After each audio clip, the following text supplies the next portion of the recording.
Hello बच्चों, स्वागत है आप सभी का।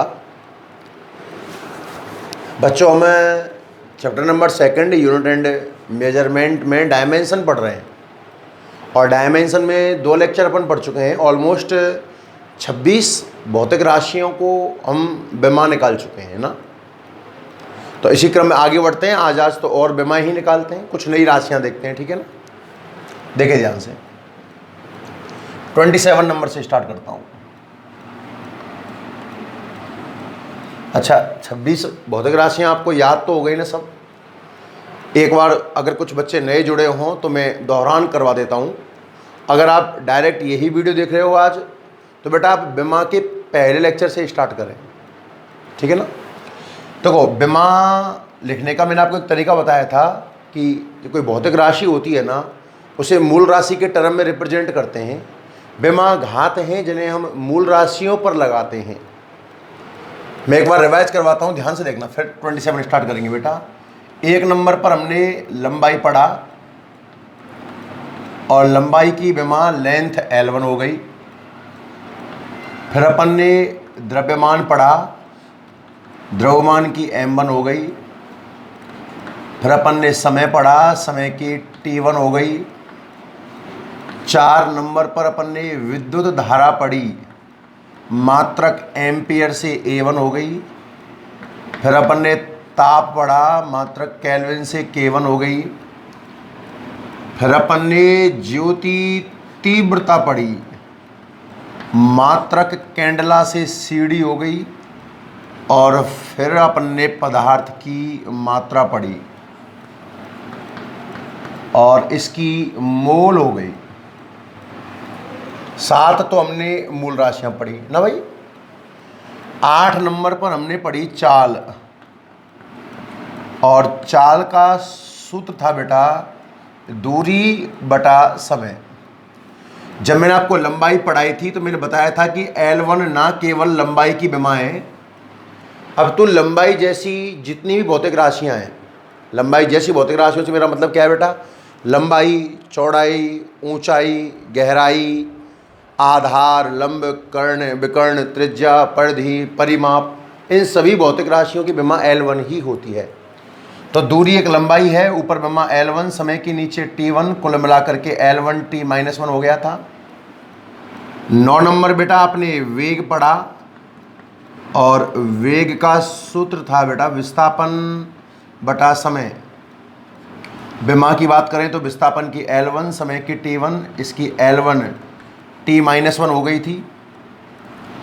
10वां नंबर आपने त्वरण का देखा, वेग में परिवर्तन बटा समय। अब वेग की L1 T-1, समय की नीचे T1, कुल मिलाकर L1 T-2।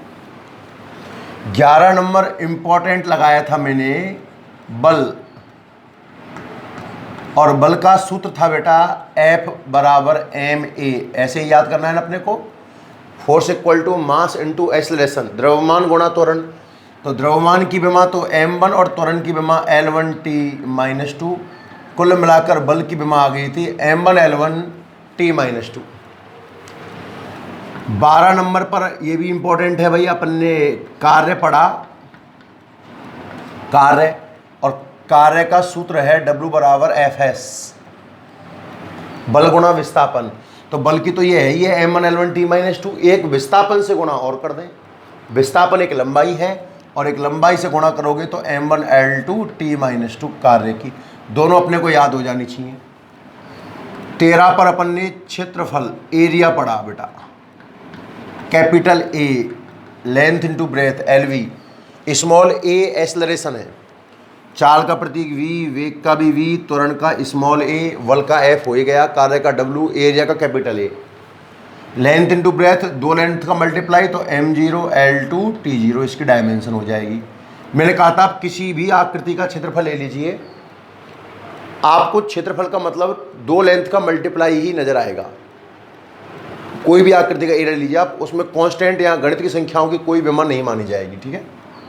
नंबर 14 पर आपने पढ़ा आयतन, वॉल्यूम LVH, तो तीन लेंथ का मल्टीप्लाई है तो m0 L3 T0। फिर 15 नंबर पर आपने पढ़ा बेटा घनत्व, द्रव्यमान बटे आयतन, मास अपॉन वॉल्यूम, ऊपर m1 नीचे L3 m1 L-3 T0। पहले लेक्चर में अपन ने ये 15 डायमेंशन पढ़े थे, क्लियर है। फिर 16वें लेक्चर में आपने प्रेशर पढ़ा, दाब P बराबर F अपॉन A, बल बटा क्षेत्रफल। तो बल की आपको डायरेक्ट याद है m1 L1 T-2 और क्षेत्रफल के नीचे L2, ऊपर गया तो m1 L-1 T-2, ये प्रेशर की आ गई। प्रेशर के बाद अपन ने पढ़ा बेटा शक्ति, पावर, और शक्ति आया था P = W अपॉन T, ऊपर W का m1 L2 T-2 और टाइम का नीचे T1 तो m1 L2 T-3। हो सकता है कि क्रम ऊपर नीचे हो जाए, उससे कोई फर्क नहीं पड़ेगा, है ना।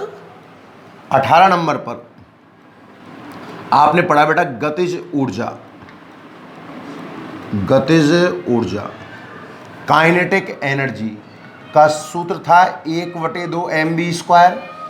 अब तो यहाँ आपने याद कर ही लिया होगा, काइनेटिक एनर्जी का फॉर्मूला था 1/2 mv²। अब डायमेंशन निकालनी है इसकी, तो 1/2 गणित की संख्या है, कोई विमा नहीं होगी इसकी।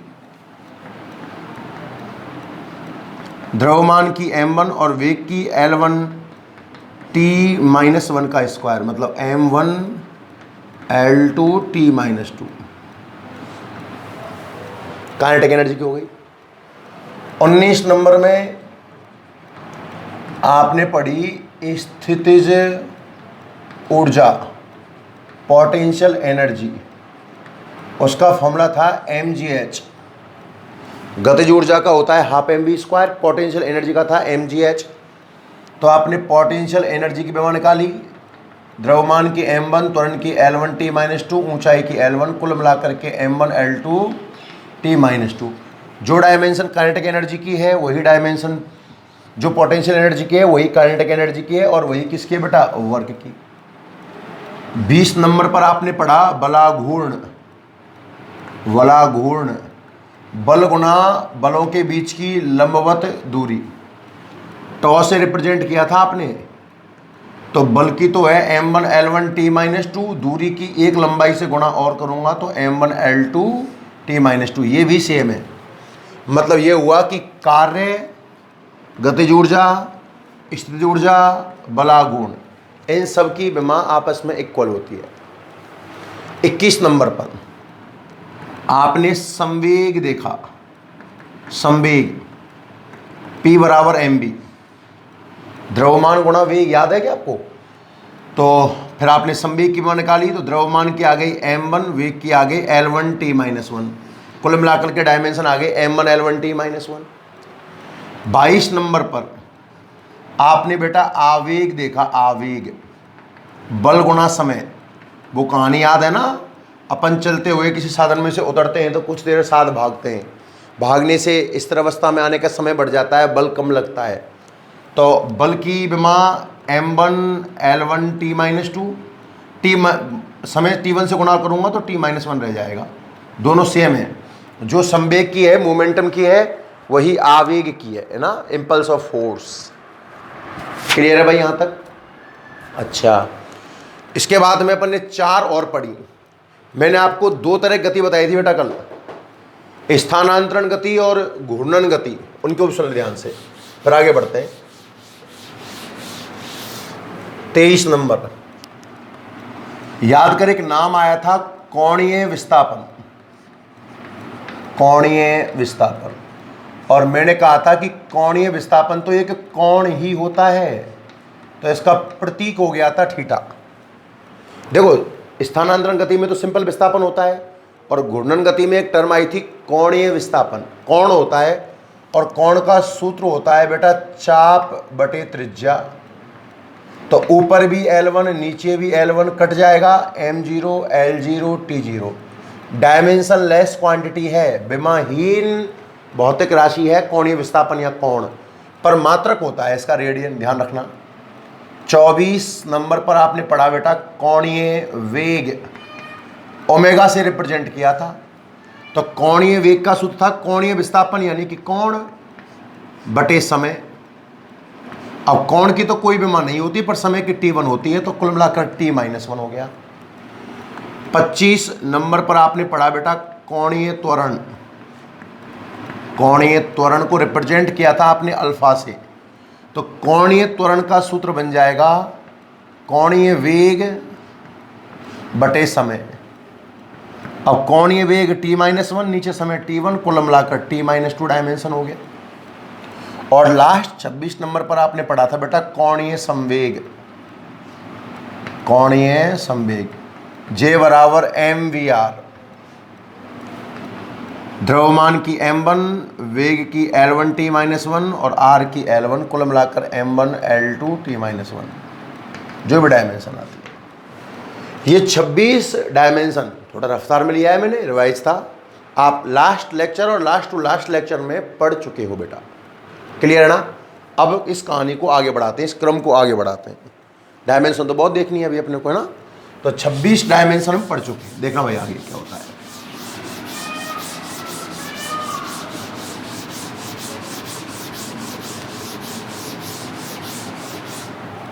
देखिए 26 कर चुके हैं ना अपन, रहते नहीं।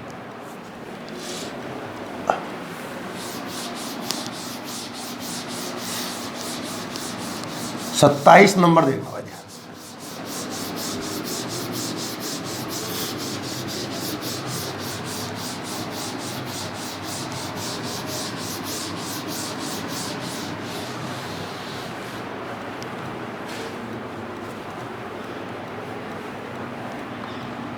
ट्वेंटी 27 सुनिए ध्यान से। जैसे अपन ने कोणीय संवेग कोणीय गति के लिए 4 टर्म पढ़ी हैं, कोणीय विस्थापन, कोणीय वेग, कोणीय त्वरण, कोणीय संवेग। ऐसे ही एक नाम और आता है बेटा, 3 नाम है एक साथ। एक नाम आता है बेटा प्रतिबल। क्या नाम आता है? प्रतिबल, स्ट्रेस।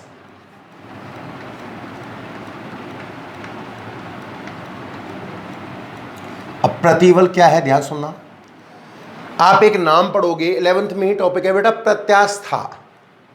क्या नाम पढ़ने वाले हो? प्रत्यास्था। अब ये प्रत्यास्था क्या होता है? इलास्टिसिटी बोलते हैं। फॉर एग्जाम्पल आप रबर का ले लीजिए बेटा, रबर को आप खींचते हो वो लंबी हो जाती है, और छोड़ते हो तो वापस पहले आकार में आ जाती है। जब आप किसी वस्तु पर बाहर से बल लगाओ, उसकी आकार आकृति बदल जाए। गुब्बारा है, गुब्बारे को आपने हाथ से दबाया तो उसकी शेप बदल जाती है, उसका आकार टेढ़ा मेढ़ा हो जाता है, पर जैसे अपना हाथ हटाते हो वो वापस से पहले वाले आकार में आ जाता है। यह गुण प्रत्यास्था कहलाता है। प्रत्यास्था हम पढ़ाएंगे डिटेल में। तो अब आप ये समझिए कि ऐसा हुआ क्यों। बेटा आपने गुब्बारे को जब बाहर से दबाया तो आपने एक प्रेशर लगाया, दाब लगाया, और गुब्बारे के अंदर से भी एक प्रेशर जैसा ही बना जो उसको पहले वाले आकार में लाने का प्रयास करेगा, उसे बोलते हैं प्रतिबल। आज समझने के लिए, आज के लिए केवल आप मान सकते हो कि प्रतिबल एक दाब है। ये स्टेटमेंट पूर्णतः ठीक नहीं है, पर आप फिलहाल डायमेंशन तो इस तरीके से निकाल ही लोगे। बाकी मैं आपको जब प्रत्यास्था चैप्टर पढ़ाऊंगा ना, तो ये सारी बात डिटेल में पढ़ेंगे अपन, ठीक है ना। तो ये समझ लो कि जब आपने बाहर से लगाया तो बाहर से तो लगा दाब, और अंदर जो पैदा हुआ, जो उस आकार परिवर्तन का विरोध करेगा, उसे नाम दिया आपने प्रतिबल। क्या नाम दिया? प्रतिबल। तो प्रतिबल का सूत्र बिल्कुल दाब जैसा है। प्रतिबल का सिंबल हो जाएगा बेटा एस, स्ट्रेस की वजह से, और इसका सूत्र वही बल बटा क्षेत्रफल, जो कि आपने किस में पढ़ा है बेटा? दाब के अंदर पढ़ा है, ठीक है ना। बल बटा क्षेत्रफल। अब निकालो डायमेंशन इसकी। देख प्रतिबल के डायमेंशन निकालते हैं यहाँ से। एस की डायमेंशन बल की तो आपको याद है ये भैया, m1 L1 T-2 और क्षेत्रफल की L2। ऊपर ले जाएंगे तो m1 L1 T-2 L-2। तो स्ट्रेस की आ जाएगी m1 L-1 T-2। ये इसकी बेमा आ गई। देख लो ध्यान से, काफ़ी आसान है। और याद रखने का तरीका भी मैंने आपको बता दिया है कि प्रतिबल को आप दाब मान लीजिए एक तरीके से। थोड़ा डिफरेंस है इनमें, क्या है वो अपन प्रत्यास्थ चैप्टर पढ़ेंगे ना तब बारीकी समझेंगे, फिलहाल इसको आप याद करिए। अच्छा, इसकी यूनिट की अगर हम बात करें, मात्रक की अगर बेटा मैं बात करूं तो पास्कल मत बोल देना, वो दाब का होता है।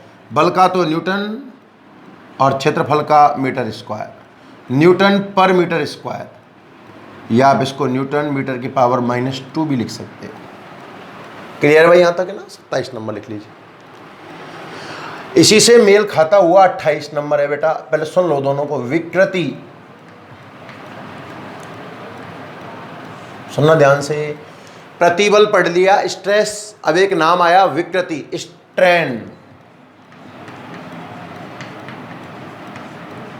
अब विकृति क्या है सुनना ध्यान से, बड़ी इंपॉर्टेंट फिजिकल क्वांटिटी है ये भी, कई एग्जाम में देखी जाएगी, देखना।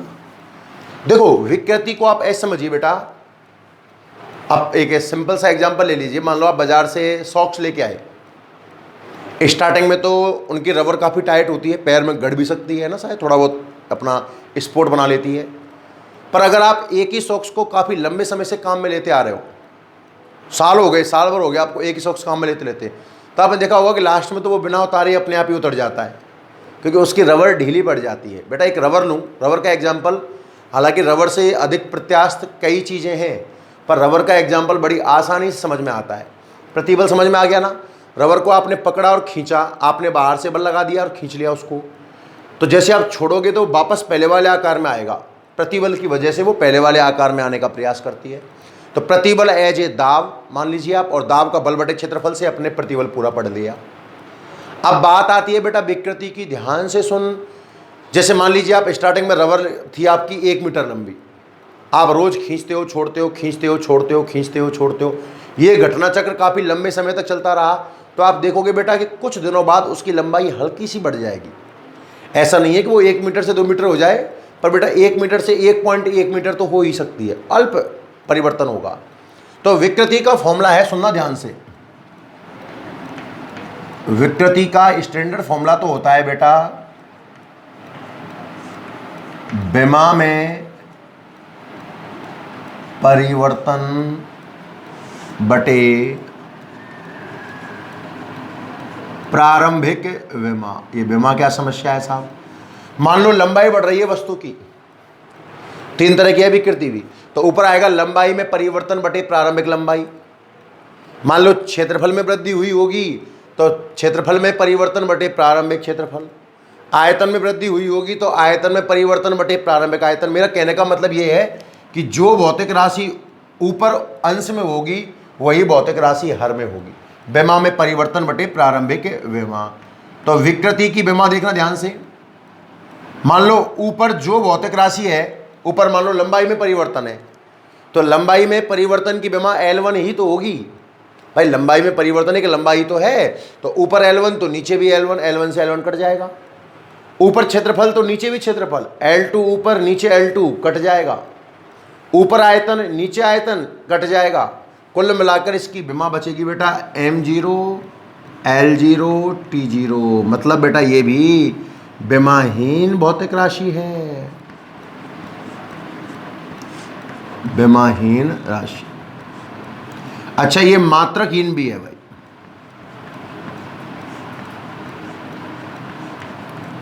आपने विमाहीन तो एक और पढ़ी है, कोणीय विस्थापन, कल के लेक्चर में पढ़ाया ना आपने।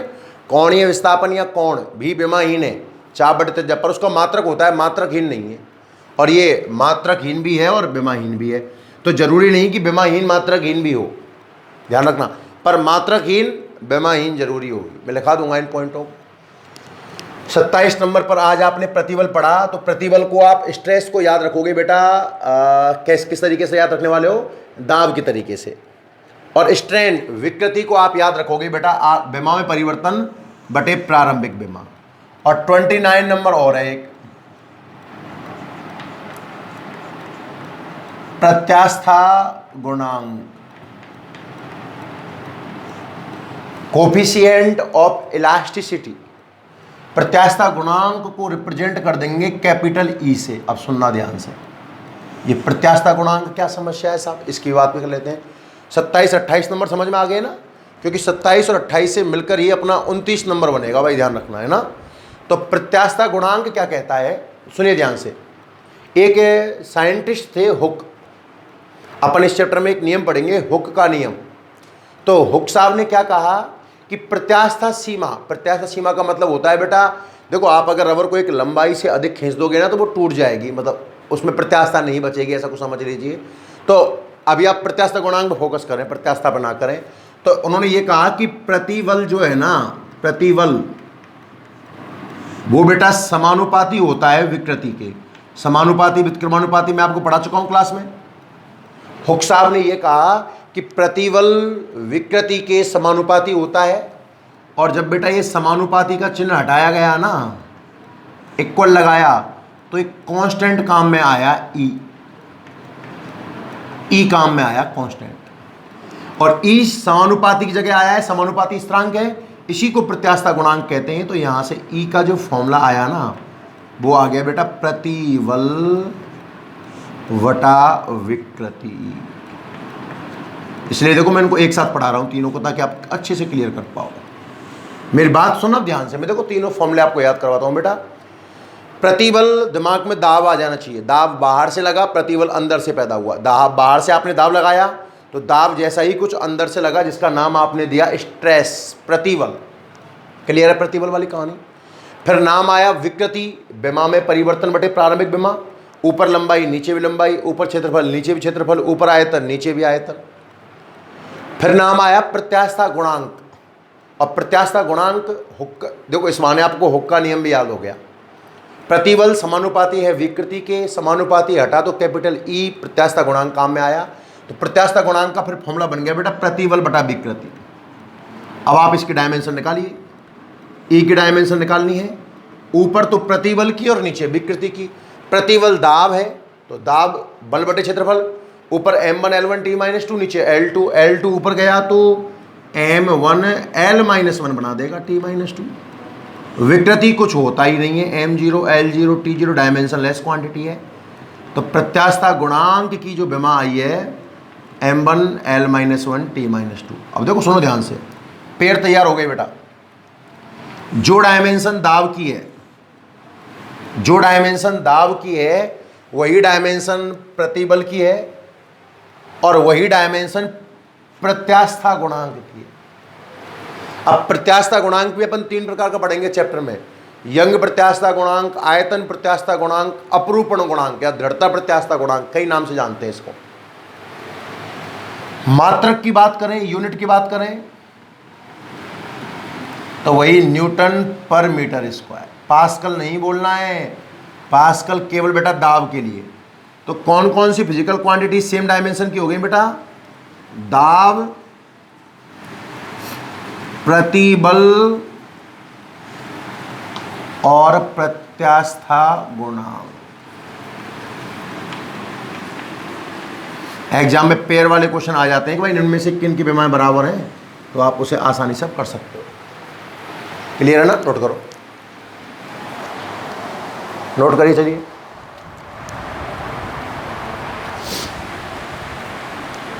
छब्बीस तक तो अपन कल पढ़ चुके थे, और आज अपन ने 3 नाम सीख लिए, प्रतिबल, विकृति, ये सब 11th में ही है भैया। अब तक मैंने आपको जितने भी नाम पढ़ाए हैं ना, पहले मैं आपको 11th की सारी डायमेंशन लिखाने वाला हूँ, और 11th के बाद हम 12th की बात करेंगे ना।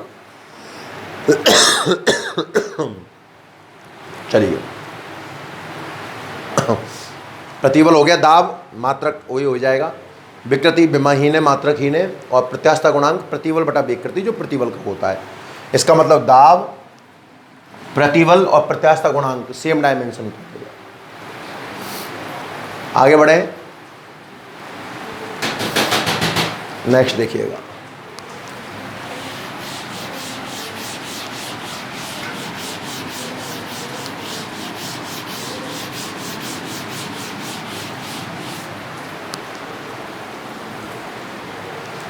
ये अपने 28 हो गए ना,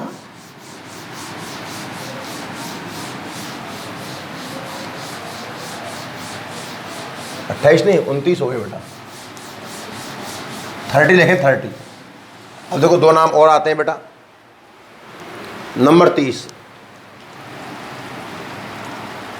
30वां नंबर आता है बेटा पृष्ठ तनाव। क्या नाम है? पृष्ठ तनाव, सरफेस टेंशन।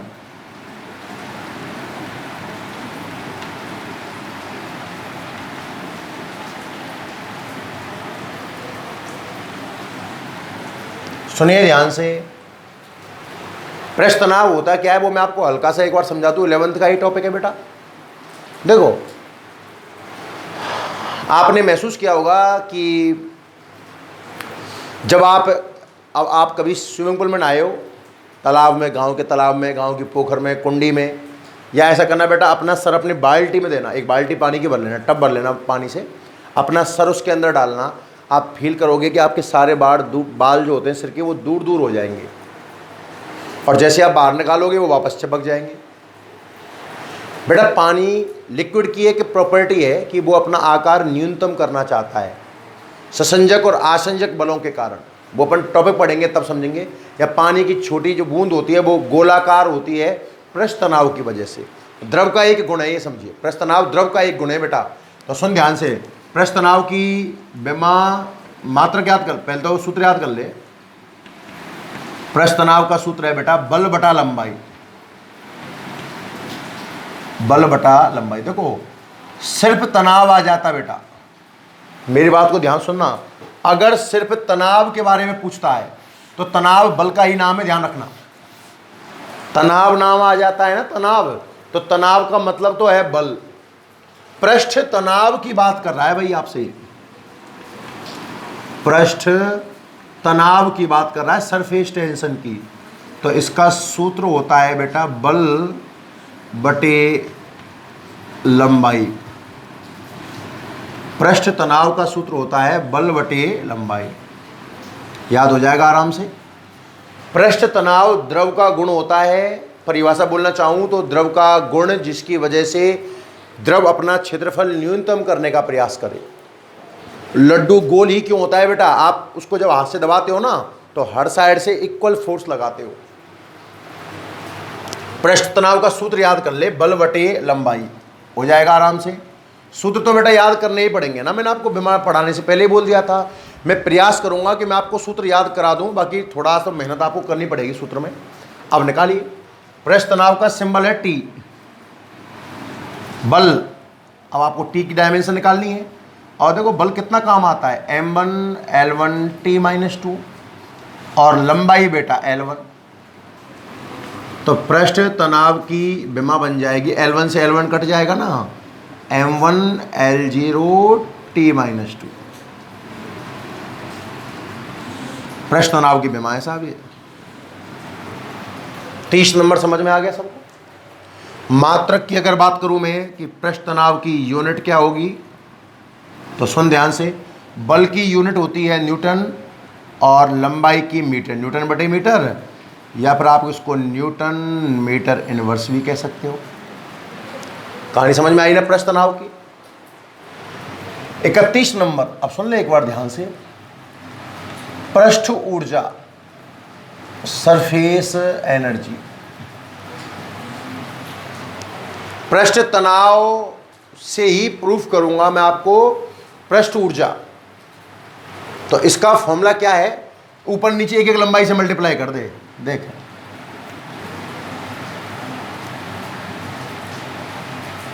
बल में एक लंबाई से मल्टीप्लाई करूंगा तो बेटा बन जाएगा कार्य, सही है ना, और लंबाई में एक लंबाई से मल्टीप्लाई करूंगा तो ये बन जाएगा क्षेत्रफल। तो पृष्ठ ऊर्जा का फॉर्मूला आ जाएगा कार्य बटा क्षेत्रफल। देखो पृष्ठ तनाव का है, मतलब पृष्ठ तनाव और पृष्ठ ऊर्जा की डायमेंशन सेम आने वाली है। पृष्ठ तनाव का सूत्र तो है बेटा बल बटे लंबाई, और पृष्ठ ऊर्जा का सूत्र है कार्य बटा क्षेत्रफल। तो आपको तो पृष्ठ ऊर्जा की विमा निकालनी है, कार्य याद है ना m1 L2 T - 2, और क्षेत्रफल नीचे L2 से L2 कट जाएगा। तो पृष्ठ ऊर्जा की जो विमा आने वाली है वो आ जाएगी m1 L0 T - 2। पृष्ठीय ऊर्जा कह दो, पृष्ठ ऊर्जा कह दो, वो तो एक ही बात। दोनों की सेम आई है इसलिए दोनों को मैंने एक साथ लिया है बेटा। पृष्ठ तनाव और पृष्ठ ऊर्जा, अच्छा क्वेश्चन है, ऑप्शन में आ जाए तो जो डायमेंशन पृष्ठ तनाव की है वही पृष्ठ ऊर्जा की है। अच्छा बच्चे ऊर्जा देखते ही दीवाने हो जाते हैं और बोलते हैं m1 L2 T - 2। नहीं है बेटा पृष्ठ ऊर्जा की विमा, m1 L0 T - 2 है। और इसकी यूनिट की अगर मैं बात करता हूं, यूनिट की अगर हम बात करें तो जूल पर मीटर स्क्वायर।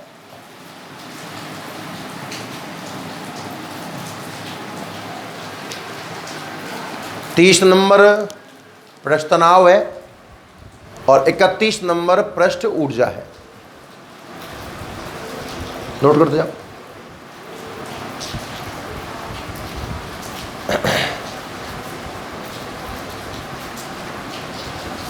नेक्स्ट 32 नंबर और देखिए, इनसे ही संबंधित बेटा एक नाम है श्यानता गुणांक, कोफिशिएंट ऑफ विस्कोसिटी। सुनना ध्यान से, श्यानता गुणांक। अब ये क्या समस्या है साहब, श्यानता गुणांक क्या है? 30 समझ में आ गया ना? देखो आपने कहाँ से पढ़ना स्टार्ट किया, 26 कल मैं आपको पढ़ा चुका था, 27 नंबर से अपने पढ़ना स्टार्ट किया है। 27 नंबर पर बेटा आपने पढ़ा प्रतिबल, तो प्रतिबल याद हो गया, दाब बल बटे क्षेत्रफल। 28 नंबर पर आपने पढ़ा विकृति, विमा में परिवर्तन बटे प्रारंभिक विमा, मतलब ऊपर लंबाई तो नीचे भी लंबाई, डायमेंशन लेस क्वांटिटी। 29 नंबर पर आपने पढ़ा प्रत्यास्थता गुणांक, प्रतिबल बटा विकृति, है ना। अब 30 नंबर पर आपने पढ़ा है पृष्ठ तनाव, बल बटे लंबाई, और फिर आप पढ़ रहे हो पृष्ठीय ऊर्जा, एक एक लंबाई का मल्टीप्लाई, दिमाग में ऐसे रखना बेटा, कार्य बटा क्षेत्रफल। अब बात आती है श्यानता गुणांक की। कई तरीके हैं इसको समझाने के, मेरे पास एक बहुत आसान तरीका भी है। जो काम ठोस पदार्थों में घर्षण करता है वही काम द्रव पदार्थों में, मतलब लिक्विड में, श्यानता गुणांक, श्यानता होता है। श्यानता शब्द का अर्थ समझा आप? श्यान मतलब एक तरीके से गाढ़ापन, मतलब होता है क्या है कि द्रव का जो प्रवाह है ना वो परतों के रूप में होता है बेटा, और परतों के बीच एक विरोधी बल लगता है। आपने दूध को चम्मच से हिलाकर छोड़ दिया, आप देखते हो कुछ देर बाद वो रुक जाता है, और बेटा अगर कोई गति रुक रही है ना, इसका मतलब कोई विरोधी बल कार्य कर रहा है, श्यान बल कार्य करता है। आप एक फॉर्मूला याद कर लें श्यान बल का, F बराबर 6 पाई नीटा RV। बेटा देखो और भी तरीका है श्यानता गुणांक को पढ़ाने का, पर ये आसान लगता है मुझे। इसका एक रीजन भी है, आपको इस बहाने बेटा श्यान बल का नाम समझ में आ जाएगा। मुझे पता है कुछ बच्चों को बातें अजीब लगने लगी होंगी, लास्ट देख लो इसको, फिर आपकी जानकार भौतिक राशियां ले आएंगे।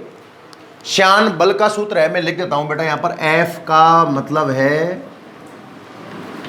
श्यान बल, और आज के बाद श्यान बल नाम आते ही द्रव में विरोधी बल समझ में आ जाना चाहिए। 6 कांस्टेंट, पाई कांस्टेंट, इसको बोलते हैं बेटा नीटा, n को लंबा कर देते हैं नीटा। यही तो है श्यानता गुणांक जो हमें आज पढ़ना है, श्यानता गुणांक। R त्रिज्या मान लो आप तो, और V चाल, वेग, जो भी आप कहना चाहो। तो फॉर्मूला आप याद करें, श्यानता गुणांक पढ़ रहे हैं, नीटा पढ़ना है, पर श्यान बल से पढ़ेंगे। F बराबर 6 पाई नीटा RB, F बराबर 6 पाई नीटा RB। अब यहां से नीटा का फॉर्मूला निकाल ले बेटा। तो नीटा का फॉर्मूला क्या आ गया साहब? F बटे 6 पाई आर वी। अरे आया कि नहीं आया, नीटा का फॉर्मूला निकाल ले।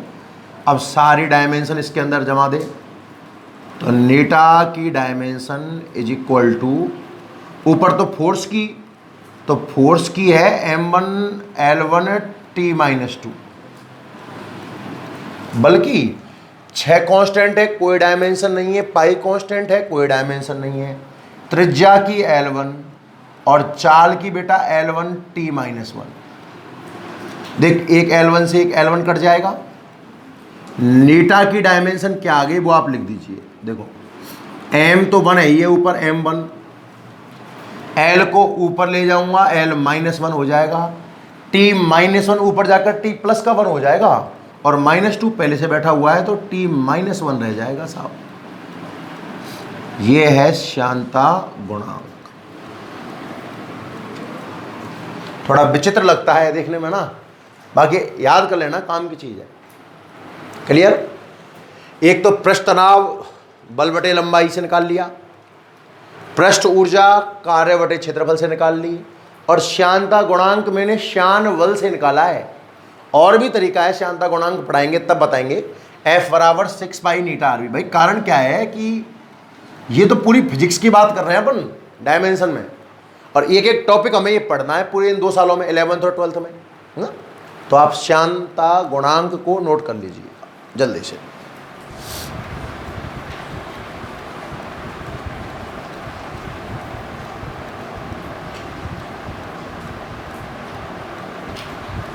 देखिए तीनों को नोट करें ना।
हाँ भाई,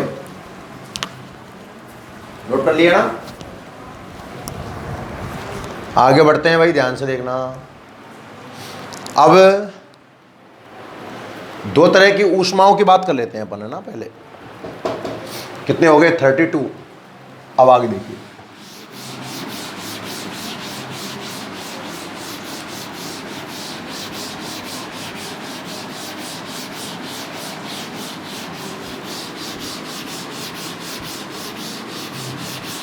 अच्छा फॉर्मूला लिखने के बाद डायमेंशन में तो और तकलीफ नहीं आती होगी शायद भाई, ना। बात फॉर्मूलों की रह गई ये लास्ट में आकर के। 33। अब सुनना ध्यान से, ऊष्मा की बात करें अगर हम, दो तरीके की ऊष्मा होती है बेटा। एक होती है विशिष्ट ऊष्मा, दूसरी होती है गुप्त ऊष्मा। थोड़ा मैं आपको समझाऊं, ध्यान सुनना एग्जांपल से। आपको एक बर्तन में बर्फ दी गई है, आइस, और बर्फ का तापमान तो माइनस में होगा, मान लो -20 डिग्री सेल्सियस पर है, और 100 ग्राम बर्फ दी गई है। मेरी बात ध्यान सुनना, पूरे चैप्टर में इस तरह के क्वेश्चन कराऊंगा, और आईआईटी के एग्जाम तक में ऑलमोस्ट हर साल एक क्वेश्चन आता है बेटा इसमें से। आपको बर्फ दी गई है, बर्फ की मात्रा दे देगा, बर्फ का तापमान दे देगा नेगेटिव पर। अब आपने इसको ऊष्मा दी, आपने इसको ऊष्मा दी, मान लो Q1, कोई ना कोई ऊष्मा दी गई हुई। तो बेटा ऊष्मा जब दोगे ना बर्फ को, तो बर्फ का तापमान बढ़ेगा। -20 से तापमान -19, पता है ना माइनस में बढ़ने का मतलब। ऐसे बढ़ते बढ़ते बढ़ते बढ़ते बर्फ बर्फ ही रहेगी, मतलब अवस्था में परिवर्तन नहीं आएगा। तापमान 0 डिग्री सेल्सियस तक आ जाएगा, मात्रा वही रहेगी 100 ग्राम। मतलब आपने जब Q1 हीट दी ना, Q1 हीट, दिमाग लगाइए ध्यान से, जब तूने Q1 हीट दी ना बेटा, तो अवस्था में कोई परिवर्तन नहीं आया, सॉलिड ठोस ठोस ही रहा, पर ताप बदल गया। फिर आप नहीं माने, आपने दोबारा इसको और ऊष्मा दी बेटा Q2। अब बर्फ बदलेगा पानी में, और तापमान 0 डिग्री सेल्सियस ही रहेगा। इन दो घटनाओं को देखकर एक बात समझ में आती है, सर जी एक बार में एक ही काम होता है। अवस्था परिवर्तन और ताप परिवर्तन दोनों एक साथ पॉसिबल नहीं है। आपको ये बात बहुत ढंग से पढ़ाई जाएगी, चैप्टर को पढ़ेंगे ऊष्मागत की में अपन तब, कि पहली बार ठोस अवस्था में ही रह रहा है, ताप बदल गया, और एक घटना ऐसी हुई कि ठोस द्रव में कन्वर्ट हो गया, पर ताप में परिवर्तन नहीं आया।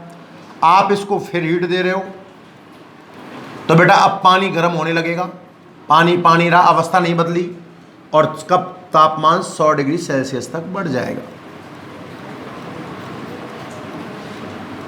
क्लियर है?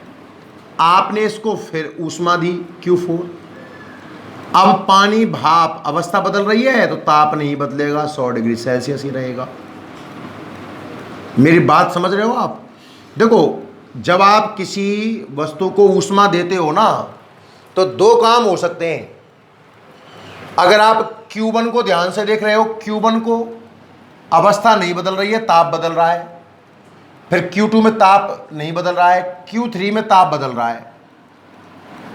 तो Q1 और Q3 जो है ना बेटा, ये कहलाती हैं विशिष्ट ऊष्मा। विशिष्ट ऊष्मा, स्पेसिफिक हीट, स्पेसिफिक हीट बोलते हैं। और अच्छा, Q1 हो गया और Q3 हो गया। अब Q2 को और Q4 को ध्यान से देख। बर्फ पानी में बदला, ताप चेंज नहीं हुआ, पानी भाप में बदला, ताप चेंज नहीं हुआ। तो बेटा Q2 और Q4 को अपन कहते हैं गुप्त ऊष्मा, लैट्रिक हीट। मेरी बात समझना, ऊष्मा दो प्रकार की है भैया। ये चार्ट, ऐसे चार्ट मैं बहुत बनाऊंगा जब मैं आपको ऊष्मागतिकी वाला ये चैप्टर पढ़ाऊंगा तब। तो इस चार्ट को देखकर एक बात समझ में आती है, सर ऊष्मा दो प्रकार की है, विशिष्ट ऊष्मा और गुप्त ऊष्मा। विशिष्ट ऊष्मा और गुप्त ऊष्मा। विशिष्ट ऊष्मा को स्पेसिफिक हीट बोलते हैं, सिंबल S हो जाएगा। ये L से स्टार्ट होता है तो इसका सिंबल L हो जाएगा। विशिष्ट ऊष्मा क्या काम आती है? अवस्था नहीं बदलती, ताप में परिवर्तन होगा। और गुप्त ऊष्मा ताप में परिवर्तन नहीं करवाएगी। ये कहानी सुनने के बाद आप आगे बढ़ते हैं, सुनना ध्यान से। ऊष्मा के दो टाइप हैं जो हम 33 और 34 नंबर करके पढ़ लेते हैं। पहली ऊष्मा हम पढ़ेंगे बेटा विशिष्ट ऊष्मा।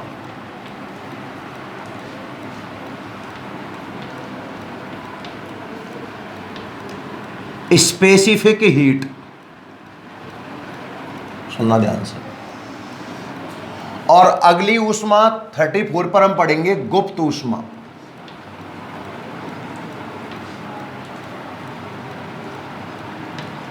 Electric heat.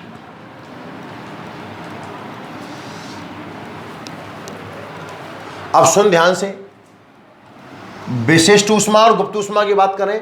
अब देखो इनके ना फॉर्मूले प्रैक्टिकली देखे गए। एम के समानुपाती होती है, द्रव्यमान जितना ज्यादा होगा हीट उतनी ज्यादा देनी पड़ेगी। एम एस डेल्टा टी, एक फॉर्मूला याद कर ले यार, ऊष्मा का एक सूत्र है एम एस, बस ये याद कर ले। विशिष्ट में याद कर ले M S delta T. Q का मतलब है बेटा दी गई ऊष्मा। ऊष्मा एक तरीके से ऊर्जा है और इसके डायमेंशन बेटा कार्य के बराबर m1L2 T-2 ऊष्मा की। तो m है बेटा द्रव्यमान, s विशिष्ट ऊष्मा जो हमें डायमेंशन निकालनी है, विशिष्ट ऊष्मा, और डेल्टा टी है बेटा ताप में परिवर्तन। ताप में परिवर्तन। आपको तो विशिष्ट ऊष्मा चाहिए, मतलब S चाहिए, तो S का सूत्र बन गया बेटा Q बटा M डेल्टा टी।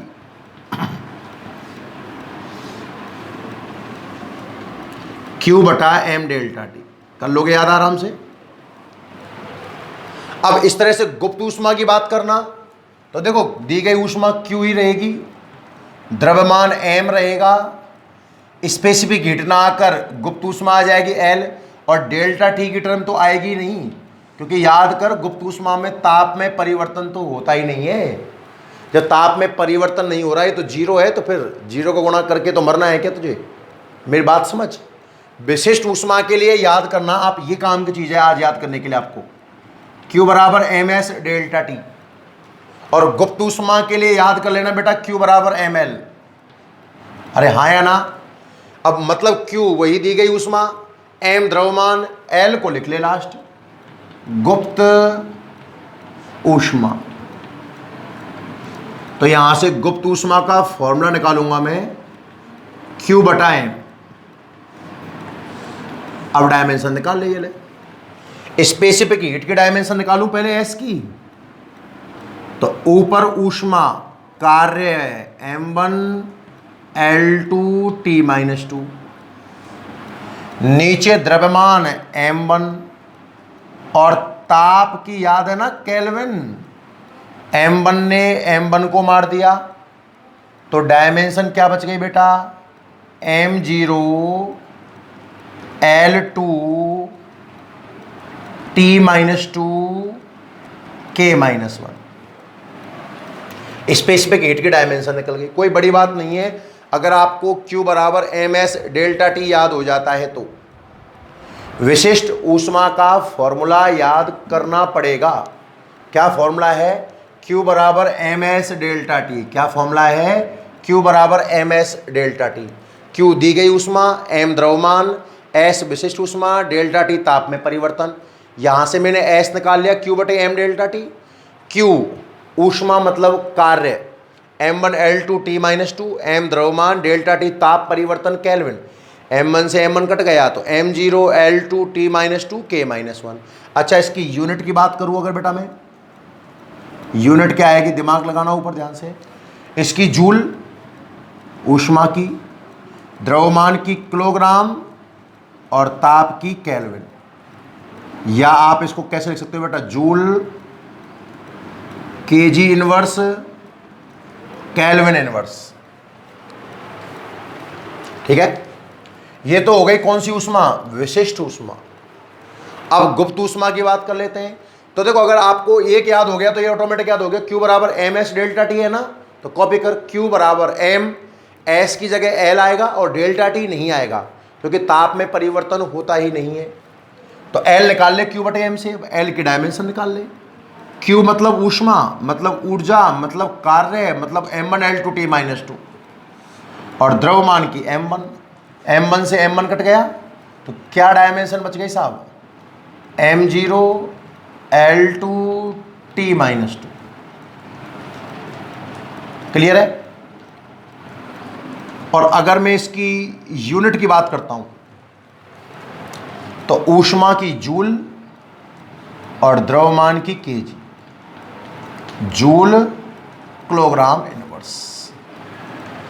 कुछ विशिष्ट ऊष्माएं भी याद करवाऊंगा बेटा, पानी की ये होती है, बर्फ की ये होती है, वो बाद की बात है, टॉपिक पढ़ेंगे तब। क्लियर है भैया? नोट कर लो इसको। चलो, तो आपने विशिष्ट ऊष्मा और गुप्त ऊष्मा पढ़ ली।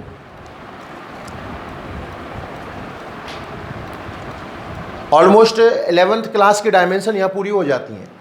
कुछ कांस्टेंट और हैं, ग्रेविटेशनल कांस्टेंट वगैरह वगैरह, प्लांक कांस्टेंट। अभी अपन 12th की डायमेंशन भी पढ़ने वाले हैं। 12th की क्यों पढ़ने वाले? डायमेंशन तो पढ़ लेते हैं ना, फॉर्मूला लिख के रख लेते हैं। कितने फॉर्मूले हो गए अपने? 34 अपन पढ़ा चुके हैं बेटा आज की क्लास तक ना। फिर अपन कल इलेक्ट्रिसिटी से संबंधित जितनी डायमेंशन है वो पढ़ेंगे। फिर कुछ कांस्टेंट, गुरुत्वीय नियतांक, स्थिर वैद्युत नियतांक, प्लांक नियतांक, स्टीफन नियतांक, ऐसे कुछ कांस्टेंटों की बात कर लेंगे। तो संभवतः अगली क्लास में अपन ये बिमा वाला पोर्शन, बिमा निकालना सीख जाएंगे। फिर स्टार्ट करेंगे एप्लीकेशन डायमेंशंस के। ध्यान रखना है ना, एक बार आप इसको नोट कर लें पूरे को ढंग से।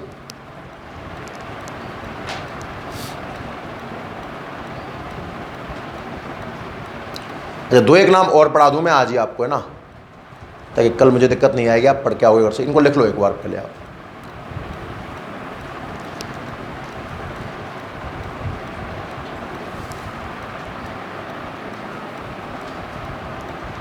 इन दोनों को लिख लो बेटा, विशिष्ट ऊष्मा को और गुप्त ऊष्मा को। उसके बाद आगे बढ़ते हैं।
नोट कर लिया?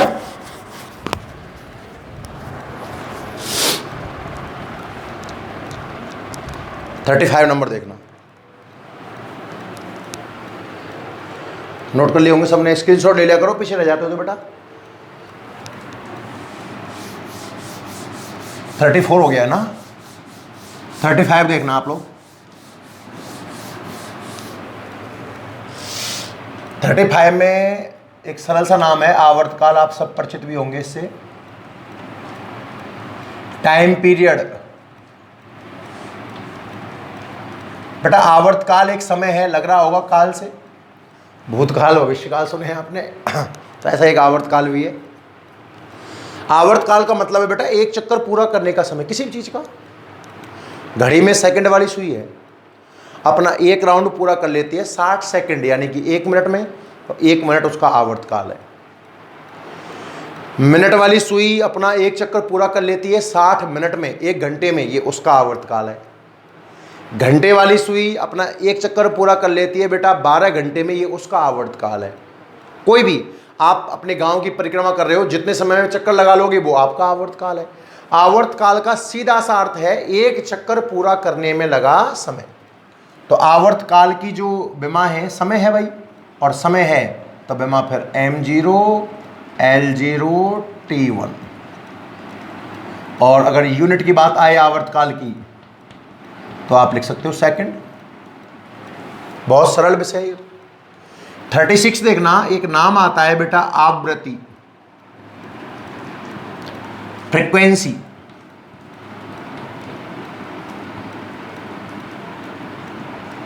फ्रीक्वेंसी, अब ये आवृत्ति क्या समस्या है ये समझना, इसलिए मैंने आवर्तकाल पढ़ाया है बेटा। आवृत्ति का अगर मैं शाब्दिक मैं आपको फिजिकल अर्थ समझाऊं, आपका फैन कमरे में चल रहा है ना, ये 1 सेकंड में कितने चक्कर लगा रहा है, मान लो फॉर एग्जांपल 3 चक्कर लगा रहा है, तो ये आपकी आवृत्ति है, 1 सेकंड में चक्करों की संख्या। अब आवृत्ति के ना कई अलग अलग प्रतीक हैं। देखो आवृत्ति के बारे में 2-3 बातें समझना जरूरी है बेटा। प्रतीक कई जगह आप देखोगे मैं स्मॉल f ले लूंगा, कई जगह आप देखोगे मैं न्यू बोलते हैं, न्यू ऐसा बनाते हैं, और कई जगह आप देखोगे मैं स्मॉल n ले लूंगा। अक्सर जब विद्युत की बात की जाएगी, पता है ना घरों में एसी आती है, करंट 2 तरह का है बेटा, एसी और डीसी। घरों में जो करंट आता है वो एसी है, 220 वोल्ट स्टैंडर्ड माना गया है। इसकी फ्रीक्वेंसी 50 हर्ट्ज पढ़ी होगी आपने, 50 हर्ट्ज, स्मॉल f काम में आता है अक्सर। प्रकाश की आवृत्ति की बात करोगे तो न्यू, अभी प्लांक कांस्टेंट पढ़ाऊंगा तब और समझेंगे इस बात को। और सामान्य चक्कर की बात करूंगा, 2 चक्कर पर सेकंड लग रहा है, 3 चक्कर पर सेकंड लग रहा है, तो n। अलग अलग जगह फ्रीक्वेंसी के अलग अलग सिंबल काम में लिए जाएंगे। फिलहाल तो आप डायमेंशन की दृष्टि से चीज़ों को देखिए। तो आवृत्ति का सूत्र है बेटा 1/, आवर्तकाल। तो परिभाषा तो ये भी बन जाती है, आवर्तकाल का व्युत्क्रम आवृत्ति कहलाता है। पर आपको फिजिकल अर्थ दोनों के समझ में आ जाने चाहिए। आवर्तकाल है बेटा 1 चक्कर पूरा करने में लगा समय, और आवृत्ति है 1 सेकंड में चक्करों की संख्या। अच्छा साहब, तो आवृत्ति, अभी तो फ्रीक्वेंसी f ले लेते हैं सिंबल, देख ध्यान से। समय का नीचे t1 ऊपर t-1, तो m0 l0 t-1। और आपको बेटा याद हो ना t-1, तो एक चीज की डायमेंशन और आई थी, किसकी? कोणीय चाल की। याद कर, कोणीय वेग, आपने कोणीय विस्थापन यानी कि कोण बटे समय पढ़ा। कोण की कोई विमा नहीं थी, समय के नीचे t1 थी, ऊपर t-1 हो गई। इसका मतलब आवृत्ति और कोणीय वेग ओमेगा सेम डायमेंशन के होते हैं। और इसके मात्रक की बात करूं ना बेटा, इसका मात्रक एक तो होता है हर्ट्ज, इलेक्ट्रिसिटी वगैरह में काम में ज़्यादा आता है। सेकंड इनवर्स सूत्र से नजर आ रहा होगा, और चक्कर पर सेकंड भी होता है। वो एक ही बात है, सेकंड इनवर्स का एक वर्जन है, कोई दिक्कत नहीं है, आप यहां तक तो नोट करें एक बार। 36 फॉर्मूले हम पढ़ चुके हैं भैया, क्लियर है यहां तक? ठीक है बच्चों, तो आज की क्लास को यहीं अपन विराम देते हैं, और बाकी का अपन कल देखते हैं। धीरे धीरे पर डे अपन ने आज कल 26 पढ़ लिए थे, 10 फॉर्मूले आज अपन ने पढ़े हैं आज की क्लास में। 10 ही हो पाते हैं बेटा एक लेक्चर में, क्योंकि उनको अपन सिर्फ डायमेंशन नहीं देख रहे हैं, मैं प्रयास कर रहा हूं कि आपको फॉर्मूला भी याद हो जाए। हर फॉर्मूले से संबंधित कुछ कहानी भी सुना रहा हूं, कुछ परिभाषाएं भी सुना रहा हूं, डायमेंशन निकाल रहा हूं, मात्रक भी लिख रहा हूं। पूरा एक जब अपना हो जाएगा तो अपने एक चार्ट बनाएंगे बढ़िया सा, शानदार सा। भौतिक राशि का नाम जैसा किताब में बना हुआ है, सूत्र, विमा, मात्रक, एक सुंदर चार्ट बनाकर तैयार कर लेंगे। पर वो चार्ट तब समझ में आएगा बेटा जब आप क्लास ले लोगे। डायमेंशन की तीसरी क्लास थी आज। अगर आप डायमेंशन की पहली क्लास से पढ़ रहे होंगे, अगर आप डायमेंशन को पहली क्लास से पढ़ रहे होंगे ना, तो आपको डायमेंशन एकदम शानदार तरीके से समझ में आएगा। अभी 1 या 2 क्लास में इसमें अभी और ले सकता हूं, जो 36 ही तो है अभी, तो करीब 70 तक पहुंचना है अपने को। तो 70 तक पहुंचना है तो 2 क्लास में भी शायद पार नहीं पड़ेगा ना, तो अपन सूत्र पढ़ते हैं। उम्मीद है आपको इंटरेस्ट आ रहा होगा। बात है सूत्र याद करने की, तो हर रोज 5-10 सूत्र निकल के आ रहे हैं। एक कॉपी बना लें, एक पन्ने में लिख लें बेटा सारे सूत्र, और अपने यार दोस्तों से ना पूछते रहें। बहुत आसान तरीका है ये। जब भी दो दोस्त मिलकर बात करें तो बात करें बेटा बता फ्रीक्वेंसी का फॉर्मूला क्या है, कोई कार्य का पूछ, कोई ऊर्जा का, संवेग का, बहुत सारे फॉर्मूले आपके सामने आ जाएंगे और भी नए नए फॉर्मूले कल मैं आपके सामने फिर रखूंगा। तो जुड़ने के लिए आप सभी बच्चों को धन्यवाद बेटा, कल फिर मुलाकात होगी इसी वक्त। Thank you. लिखो आराम से इसको।